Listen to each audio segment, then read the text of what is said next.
مواطن المسلمين التي سارعت إلى إيقاف الجمعة تكاثر فيها هذا الوباء ووصلوا فيه إلى حدود، والمواطن التي لا تزال تحرص على الجمعة مدفوع عنها هذا البلاء. فهل يريدون أن يجعلوا أماكن هذا البلاء الجمع ومواطن الخير ومحلات الخير، ثم بعد ذلك يؤخرون النظر إلى كثير من شؤون الحياة والاجتماعات فيها من غير المساجد؟ مع أي عقلية هذا؟ أي إحساس هذا؟ أي آدمية هذه؟ أي إنسانية هذه؟ هذه مواطن الشفاء، هذه مواطن دفع البلاء، هذه مواطن العافية من رب الأرض والسماء جل جلاله وتعالى في علاه. لا يستدفع البلاء بترك الفرائض، ولا يستدفع البلاء بإهمال الشعائر، لا يستدفع البلاء بالتساهل بالسنن، عكس الأمر تماما. إنما يستدفع بتعظيم شعائر الله، ومن يعظم شعائر الله فإنها من تقوى القلوب. سمعتم؟ سيف الله خالد بن الوليد، تحديات أمامه، أنتم تشهدون أن نبيكم حق؟ نعم. يقول لكم لا إله إلا الله، لا إله إلا الله، نعم. ما ينفع ولا يضر، ولا ينفع ولا يضر إلا الله. خذ هذا السم، تحدي في غير محله، لأن الله رتب وجود السم، لكن عقليات أمامه ما تفقه هذه الحقيقة. قال هذا السم القاطع تناوله. قال أئذا تناولته آمنتم بربي الذي لا يضر شيء مع اسمه؟ قالوا إن تناولته ولم يضرك عرفنا أنكم على الحق. قال هاته، وحمله بسم الله الذي لا يضر مع اسمه شيء في الأرض ولا في السماء وهو السميع العليم، وشرب القارورة كلها الإمام. ذهلوا لما تصرف توقعوا بعد ساعة ساعتين موت، ساعة ساعتين ثلاث أربع إلى اليوم الثاني. يوم ما استلم بشيء، هذا قاطع هم يعرفونه، سم قاطع يقطع بعد ساعتين ثلاث ساعات يموت صاحبه، ولا ساعتين ولا ثلاث، وطول اليوم وثاني يوم ثالث يوم. قال ما لكم، هيا تعالوا آمنوا عليه الرضوان. السلام عليكم ورحمة الله وبركاته. الحمد والصلاة والسلام على نبينا محمد وعلى آله وصحبه أجمعين وسلم. Amma ba'd. Anak-anakku sekalian, jamaah Majelis Rasulullah SAW dimanapun berada, para pimpinan Majelis Rasulullah SAW di cabang-cabang ya, di seluruh Indonesia maupun di 5 negara, juga pencinta Sayyidina Muhammad dimanapun berada, mungkin juga para habaib, para ulama ya, yang juga concern terhadap tema ini. Kami ingin menyampaikan klarifikasi ya, atau tabayun ya, terkait dengan viralnya video atau potongan video daripada ceramah guru mulia kami, yaitu Sayyidul Habib Umar bin Muhammad bin Salim bin Hafid, yang mana di dalam video yang viral itu dikatakan Sayyidul Habib Umar menyampaikan bahwa beliau meminta supaya masjid-masjid dibuka ya, supaya orang kemudian boleh sholat di masjid.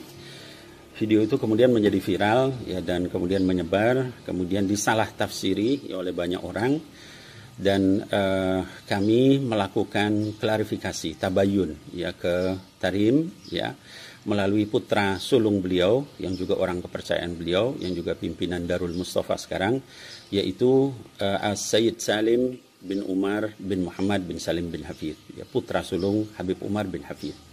Dan kemudian Habib Salim menanyakan langsung kepada ayahnya, yaitu Habib Umar bin Hafid, dan menyampaikan klarifikasi sebagai berikut ya.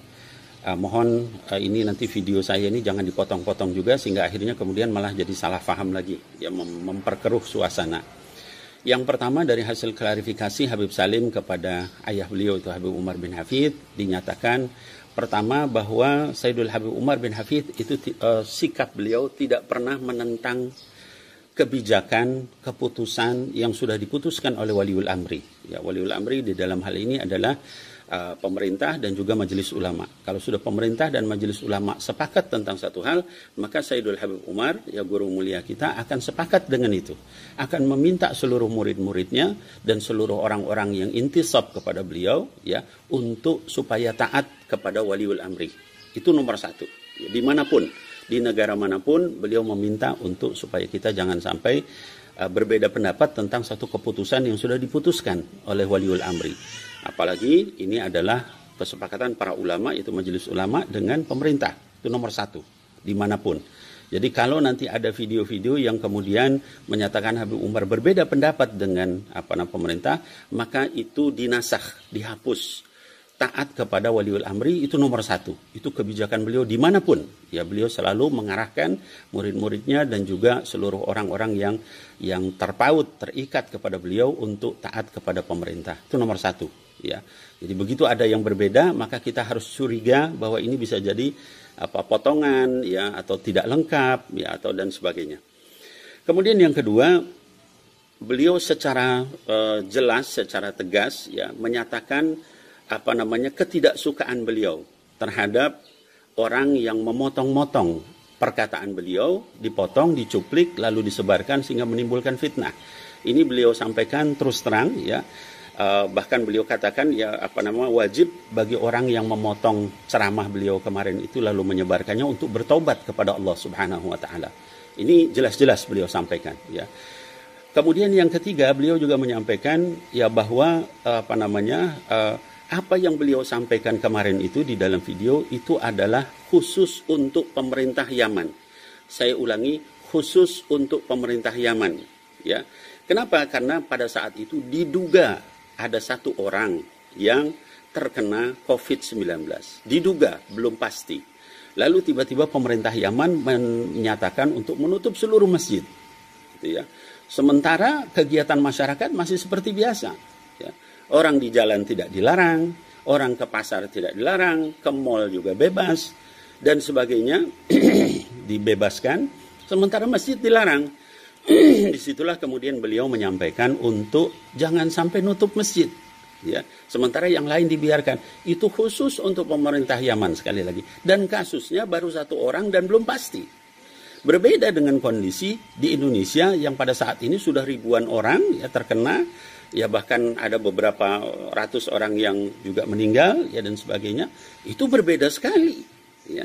Jadi sekali lagi konteks daripada ceramah beliau itu adalah kepada pemerintah Yaman yang pada saat itu belum pasti, lalu kemudian sudah memerintahkan menutup masjid, ya, sehingga kata beliau buka, ya, kita minta sama Allah di masjid. Ya, kalau misalnya kenapa masjidnya ditutup sementara yang lain dibiarkan orang di jalan dan sebagainya, ya.